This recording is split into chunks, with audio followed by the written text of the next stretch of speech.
आज हवाओं में एक नई दहाड़ है। यह दहाड़ उस दहशत की है जो हमारे दुश्मनों की नींद उड़ाने वाली है। पिछले कुछ सालों से भारत ने चुपचाप ऐसी तैयारी की है कि आज चीन और पाकिस्तान जैसे देशों की सत्ताएं भी कांप रही हैं। उन्हें समझ नहीं आ रहा कि जिस भारत को वे कभी कमजोर समझते थे, वह अचानक रक्षा उद्योग का सुपर पावर बनने की राह पर कैसे चल पड़ा। इस ऐतिहासिक बदलाव की सबसे बड़ी वजह बनी है एक डील जिसने फ्रांस जैसे देश को भी भारत का एहसानमंद बना दिया है। जी हां, बात हो रही है राफेल लड़ाकू विमान की। दोस्तों, पूरी दुनिया में इस समय एक ही खबर चर्चा में है। यूक्रेन ने फ्रांस से 100 राफेल लड़ाकू विमान खरीदने की ऐतिहासिक डील साइन कर ली है। यह ऑर्डर फ्रांस के डिफेंस इतिहास का सबसे बड़ा निर्यात ऑर्डर है। इतना ही नहीं, यूक्रेन ने राफेल के साथ साथ सैंडपेट medium range air defence system और मिसाइलों का पूरा पैकेज भी खरीदा है। दोस्तों, यह खबर सिर्फ यूक्रेन की जीत नहीं, यह भारत की बढ़ती शक्ति का प्रमाण है। याद कीजिए, 2018 से पहले राफेल को कोई नहीं पूछता था। सिर्फ फ्रांस की वायुसेना और नौसेना इसका इस्तेमाल करती थी। लेकिन जब भारत ने अड़कर 3600 राफेल लड़ाकू विमानों की डील साइन की, तब से दुनिया की नजर इस फाइटर जेट पर पड़ी। भारत के बेड़े में राफेल की जबरदस्त परफॉर्मेंस देखने के बाद कतर, मिस्र, ग्रीस जैसे देशों ने तुरंत इसे खरीदा और अब यूक्रेन द्वारा 100 राफेल का यह मेगा ऑर्डर। दोस्तों, ये डील इसलिए भी चर्चा में है क्योंकि यूक्रेन के पास अमेरिकी F-16, यूरोफाइटर, टाइफून और ग्रिपेन जैसे कई विकल्प थे जो कम कीमत में भी उपलब्ध थे। लेकिन उन्होंने इन सब को नजरअंदाज करके भारत की पसंद यानी राफेल को चुना। यह दिखाता है कि भारत ने सही समय पर दुनिया के सर्वश्रेष्ठ हथियार पर भरोसा किया। राफेल की टॉप स्पीड 1.8 मैक से ज्यादा है और इसकी ऑपरेशनल रेंज 3700 किलोमीटर तक है। इसका सबसे बड़ा अपग्रेड इसका हैमर और मीटियोर मिसाइल पैकेज है, जो इसे विरोधियों से कई गुना घातक बनाता है। इस डील के बाद फ्रांस अब वर्ल्ड के टॉप 3 डिफेंस एक्सपोर्टर की सूची में शामिल होने जा रहा है और इसका सारा श्रेय भारत की दूरदर्शिता को जाता है। दोस्तों, राफेल में ऐसा क्या खास है कि दुनिया इसे खरीदने को बेताब है और यह हमारे दुश्मनों के घटिया जेट्स को कैसे धूल चटाएगा। राफेल की सबसे एडवांस डिटेल्स इसका दोहरा इंजन है, जो इसे अत्यधिक ऊंचाई पर भी शानदार थ्रस्ट देता है। इसका पेलोड कैपेसिटी 9500 किलोग्राम तक है, यानी यह अपने साथ भारी भरकम मिसाइल और बम लेकर उड़ सकता है। इसकी रीढ़ की हड्डी है इसका RBE-2 active electronically scanned array radar, जो दुश्मन के छोटे से छोटे टारगेट को भी दूर से ट्रैक कर लेता है। इसका स्पेक्ट्रा इलेक्ट्रॉनिक वॉरफेयर सिस्टम इसे इतना खतरनाक बनाता है कि यह दुश्मन के रडार को जाम कर देता है, उन्हें अंधा बना देता है और मिसाइलों को भी चकमा दे सकता है। यही इसकी असली ऑपरेशनल कैपेसिटी है। अब बात करते हैं तुलना की। पाकिस्तान का सबसे ज्यादा शोर शराबा वाला जेट है JF-17, जिसे उन्होंने चीन के साथ मिलकर बनाया है। यह एक सस्ता और सिंगल इंजन वाला फाइटर जेट है। JF-17 की तुलना में राफेल का रडार, इलेक्ट्रॉनिक वॉरफेयर और पेलोड क्षमता 10 गुना बेहतर है। पाकिस्तान की वायुसेना राफेल के सामने 10 मिनट भी नहीं टिक सकती। दोस्तों, चीन बहुत हल्ला करता है अपने J-20 को लेकर, लेकिन रक्षा विशेषज्ञ जानते हैं कि J-20 में कई तकनीकी खामियां हैं, खासकर उसके इंजन और स्टील्थ कोटिंग को लेकर। जब राफेल अपने मीटियोर मिसाइल को लॉन्च करता है तो उसकी रेंज इतनी ज्यादा है कि वह J-20 को उसके रडार रेंज में आने से पहले ही मार गिरा सकता है।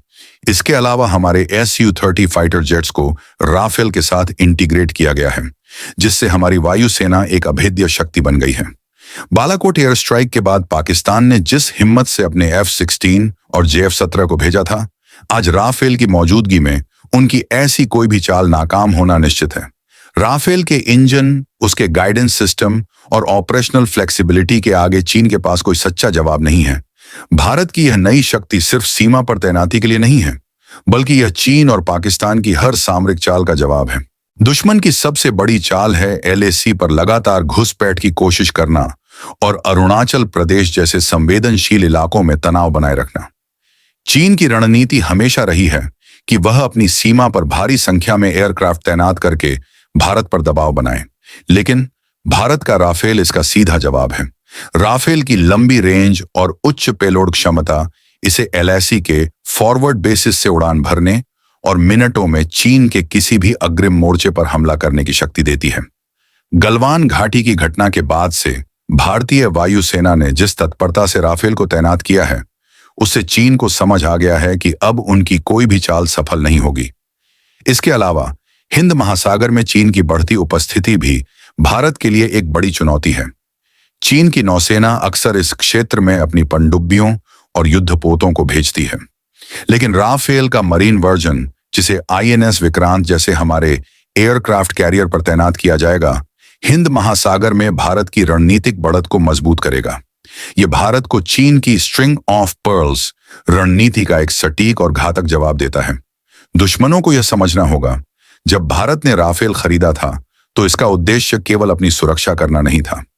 इसका उद्देश्य एक ऐसा अभेद्य सुरक्षा घेरा बनाना था जिसके अंदर से चीन और पाकिस्तान की कोई भी मिसाइल, कोई भी ड्रोन या कोई भी लड़ाकू विमान सुरक्षित वापस न जा सके। ऑपरेशन बालाकोट के दौरान जिस तरह से भारतीय पायलटों ने सीमित संसाधनों के साथ दुश्मन को धूल चटाई थी, अब राफेल जैसे एडवांस हथियार के साथ भारतीय वायुसेना की प्रतिक्रिया शक्ति कई गुना बढ़ चुकी है। हमारी नई रणनीति दुश्मन के किसी भी उकसावे का जवाब उनकी सीमा के अंदर घुसकर देने की है और राफेल हमें यह क्षमता प्रदान करता है। दोस्तों, राफेल डील की सफलता अब एक राष्ट्रीय प्रेरणा बन गई है। यह बताती है कि भारत आत्मनिर्भर हो जाएगा, सही समय पर सही फैसला ले सकता है, लेकिन अब हमें आगे की सोचना होगा। यह ऐतिहासिक डील भारत के आत्मनिर्भर भारत मिशन के लिए एक जागृति का क्षण है। जब हम फ्रांस को दुनिया का टॉप डिफेंस एक्सपोर्टर बना सकते हैं, तो सोचिए अगर हम अपनी ऊर्जा और पैसा अपने ही देश के रक्षा उद्योग में लगाएं तो क्या नहीं कर सकते। सरकार ने अब इस दिशा में गंभीर कदम उठाने शुरू कर दिए हैं। हमारा स्वदेशी लड़ाकू विमान तेजस, जो अब अपने मार्क 1A संस्करण में अपग्रेड हो रहा है, एक गेम चेंजर साबित होगा। लेकिन हमारा अगला लक्ष्य है तेजस मार्क 2 और फिर M का जैसे 5वीं पीढ़ी के लड़ाकू विमान बनाना। अमेरिका आज अपने F-35 को बेचकर अरबों डॉलर कमाता है। भारत का लक्ष्य भी यही है कि हम एमका को बनाकर न सिर्फ अपनी सेना को मजबूत करें, बल्कि पूरी दुनिया को निर्यात करके ग्लोबल पावर बने। राफेल की सफलता ने दुनिया के अन्य महाशक्तियों अमेरिका, रूस और यूरोप को चौंकाया है, को भी यह दिखा दिया है कि भारत अब रक्षा बाजार में एक बड़ा खिलाड़ी बन चुका है। भारत अब केवल खरीदने वाला नहीं, बल्कि रणनीतिक साझेदारी तय करने वाला देश है। भविष्य के अपग्रेड्स में भारतीय राफेल को और भी बेहतर स्वदेशी मिसाइलों और सेंसरों के साथ लैस किया जाएगा, जिससे इसकी मारक क्षमता और भी बढ़ जाएगी। चीन और पाकिस्तान के लिए यह सबसे बड़ी चिंता का विषय है। वे देखते हैं कि जिस राफेल को उन्होंने महंगा और अनावश्यक बताया था, आज पूरी दुनिया उसे खरीद रही है और फ्रांस को एक नई ऊंचाई पर पहुंचा रही है। ये उनकी सामरिक विफलता है। राफेल के साथ भारत ने अपनी रक्षा शक्ति को एक ऐसे स्तर पर पहुंचा दिया है जहां से वापस मुड़ना संभव नहीं है। आज दुश्मनों का डर उनकी हर चाल में साफ झलकता है। भारत अब केवल रक्षा नहीं कर रहा, वह अपने दुश्मनों को उनकी सीमाओं के भीतर ही उनकी रणनीति बदलने पर मजबूर कर रहा है। यह है नए भारत की नई बढ़त। जय हिंद। आपकी क्या राय है? क्या भारत को अब पूरी तरह से तेजस मार्क 2 और एमका जैसे स्वदेशी प्रोजेक्ट्स पर ध्यान देना चाहिए? अपनी राय कमेंट में लिखकर जरूर बताएं।